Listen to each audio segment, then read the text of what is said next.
بخاری مسلم میں ایک حدیث ہے،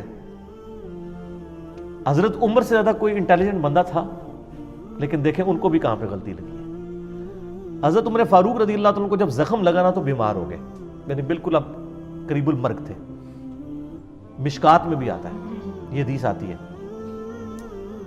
تو لوگ ان کے پاس رو رہے تھے کہ اب تو یہ نہیں بچیں گے۔ حضرت عمر نے کہا کہ تم رو مت، کیونکہ نبی علیہ السلام سے میں نے سنا ہے کہ میت کو اس پہ رونے والوں کی وجہ سے عذاب دیا جاتا ہے۔ صحیح۔ اچھا، یہ حدیث اما عائشہ کے سامنے بیان کر دی کسی نے حضرت عمر کے حوالے سے، اور اس کو بیان کی تھی عبداللہ بن عمر نے رضی اللہ تعالیٰ عنہ علیہ السلام۔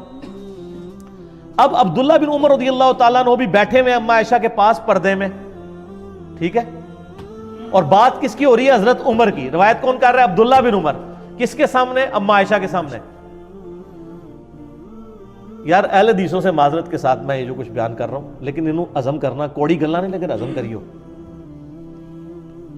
اب اما عائشہ نے فرمایا خدا عمر ابن خطاب پہ رحم کرے، اس کو سمجھنے میں غلطی لگی ہے۔ کون کہہ رہا ہے؟ اما عائشہ۔ حضرت عمر اپنی وفات تک ایک حدیث کو غلط سمجھتے رہے، صرف ظاہری الفاظ کی وجہ سے۔ اما عائشہ نے کہا قرآن میں تو سورہ الزمر کے اندر آیت ہے وَلَا تَزِرُ وَازِرَةٌ وِزْرَ أُخْرَى، کوئی جان دوسری جان کا بوجھ نہیں اٹھا سکتی۔ تو عمر نے یہ کیسے سمجھ لیا کہ نبی علیہ السلام یہ فرما رہے ہیں کہ میت کے اوپر جو لوگ رو رہے ہوتے ہیں اس کی وجہ سے اس میت کو عذاب دیا جاتا ہے، اس کا کیا قصور ہے؟ سر لاجیکل ہے بات کہ نہیں؟ یہ لاجک حضرت عمر کو نہیں سمجھ آئی، عبداللہ بن عمر کو نہیں سمجھ آئی، دونوں فقیہ صحابہ ہیں، اور اما عائشہ ان کو سمجھ آ گئی کیونکہ انہوں نے قرآن سے استدلال کیا۔ لہٰذا میں بھی جب کہتا ہوں نا کہ حدیث کو قرآن پہ بھی پہلے پیش کیا کریں، کہ قرآن کی یہ جتنی تقدیر کے اوپر حدیثیں ہیں نا، میں نے ان کی تعویل کی ہے قرآن کی روشنی میں۔ صحیح۔ اگر آپ تقدیر میں آپ جبریہ کا عقیدہ نہیں رکھ سکتے، قرآن نے واضح کہا ہے اِنَّا ہَدَيْنَاهُ السَّبِيلَ اِمَّا شَاكِرًا وَإِمَّا كَفُورًا، آپ کے پاس اختیار ہے، ٹھیک ہے کہ لمیٹڈ ہے لیکن اختیار تو ہے۔ اچھا، تو اما عائشہ نے فرمایا کہ نبی علیہ السلام کے کہنے کا مقصد یہ تھا، یہ آپ نے کافروں کے بارے میں بات کی تھی، کانٹیکسٹ بتا دیا، حضرت عمر کو بھی پتا، عبداللہ بن عمر کو، کافروں کے بارے میں بات کی تھی، اور اصل میں بات یہ کی تھی کہ کافر کی میت پہ لوگ رو رہے ہوتے ہیں، حالانکہ اس سے تو عذاب دیا جا رہا ہوتا ہے۔ یہ رو رو کے کہہ رہے ہوتے ہیں کتنا چنگا سی، کتنا زبردست سی، خیر خواہ سی، اگے جنت ہی چوئے گا۔ ظاہر کافر بھی تو اپنے حساب سے کوئی جنت سمجھتے ہیں نا، وہ رو رہے نوح کر رہے ہوتے ہیں، اس کی تعریف بیان کر رہے ہوتے ہیں، حالانکہ اس کو عذاب دیا جا رہا ہوتا ہے۔ تو یہ کافر کے بارے میں حضور نے کہا تھا، یہ نہیں کہا تھا کہ مومنین کے اوپر جو لوگ روتے ہیں تو اس رونے کی وجہ سے ان کو عذاب دیا جا رہا ہوتا ہے۔ دیکھ بات سمجھ آ گئی؟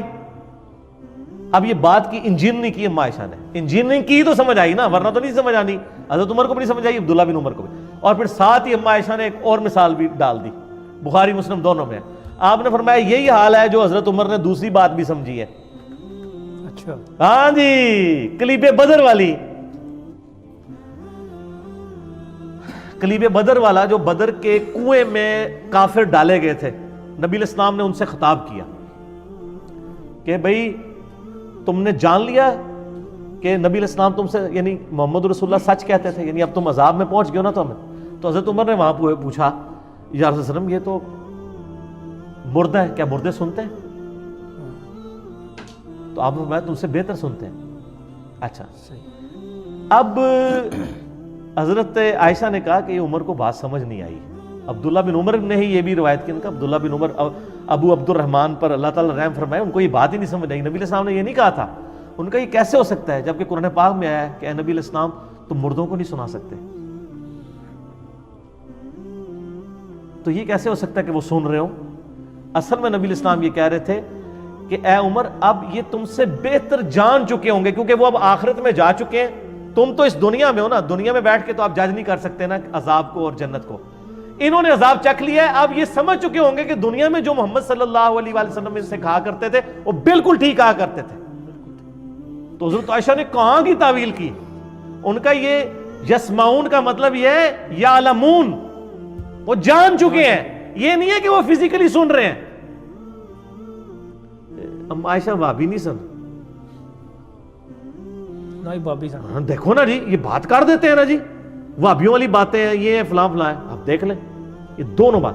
لہٰذا کانٹیکسٹ بھی دیکھنا چاہیے. اگر صحابہ کرام کو کسی حدیث کے سمجھنے میں یعنی کانٹیکسٹ کے پوائنٹ آف ویو سے غلطی لگ سکتی ہے نا, تو سر پھر آپ کے محدثین اور آپ کے بزرگان دین اور آپ کے شیوخ الحدیث وہ کس کھیت کی مولی ہیں؟ ان کی کیا اوقات ہے صحابہ کرام کے مقابلے پہ؟ اور پھر آپ کو وہ حدیث بھی یاد ہوگی بخاری مسلم کی جو میں نے معراج والے لیکچر میں بتائی تھی, مسروق تابعی جو اما عائشہ کو ملنے جاتا ہے تو وہ مسروق کہتے ہیں میں تو ٹیک لگا کے بیٹھا ہوا ہوں, پردے میں اما عائشہ کے شاگرد تھے نا, بڑے لاڈلے شاگرد تھے. تو کہا مسروق بیٹا میں تجھے بتاؤں جو بھی 3 باتوں میں سے کسی ایک کا بھی قائل ہونا وہ اللہ اور اس کے رسول پہ جھوٹ باندھ رہا ہے. ان کا پہلی بات یہ ہے کہ جو شخص یہ کہتا نا کہ محمد صلی اللہ علیہ وسلم نے اللہ کو دیکھا ہے وہ جھوٹ بول رہا ہے. مسروق کہتے ہیں میں ٹیک لگا کے بیٹھا ہو گیا, میں کہا اماں جی جذباتی نہ ہو, ٹھنڈے ہو, کیڑی گل کر رہے ہو, ذرا اس میں میرا کلپ بھی چڑھا ہوا ہے. انہوں نے کہا بالکل میں اس امت میں پہلی ہوں جس نے میں نے نبی علیہ السلام سے پوچھا تھا یہ قرآن میں جو ذکر آیا تو نبی علیہ السلام بتایا میں نے جبرائیل کو دیکھا.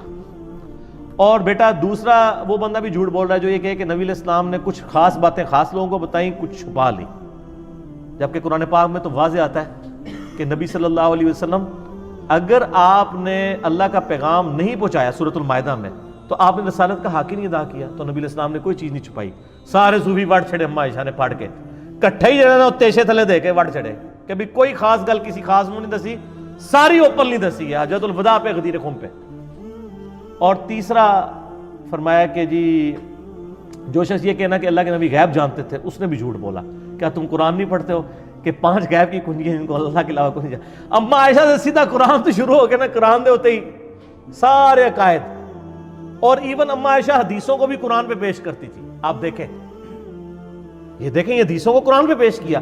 حدیثیں بیان کرنے والے حضرت عمر ہیں, عبداللہ بن عمر ہیں, ان کی حدیثوں کو امام یعنی بخاری اور امام مسلم دونوں نے نقل کیا کہ اما عائشہ نے دونوں کی حدیثوں کو اس فہم کو ریجیکٹ کر دیا جو حضرت عمر اور عبداللہ بن عمر نے لیا ہوا تھا. حالانکہ ظاہری الفاظ وہی فہم تھا جو حضرت عبداللہ بن عمر اور حضرت عمر فاروق لے رہے تھے, لیکن اما عائشہ نے قرآن کے ساتھ اس کی تعویل کی. اس کا مطلب ہے اہل حدیث علماء سے میں ریکویسٹ کروں گا, برا نہیں ماننا, احادیث کو قرآن پر پیش کرنا یہ میری ماں اما عائشہ رضی اللہ تعالیٰ عنہ و سلام اللہ علیہا کی سنت ہے. اس کے بغیر سمجھ نہیں آ سکتا. ہمیں کوئی صحیح حدیث بھی مجبور نہیں کرتی کہ ہم قرآن کے خلاف کوئی عقیدہ رکھیں. جعلی روایتیں تو صوفیاء کی چھوڑ دیں, قرآن کی تعویل نہیں کریں گے, حدیثوں کی تعویل کریں گے.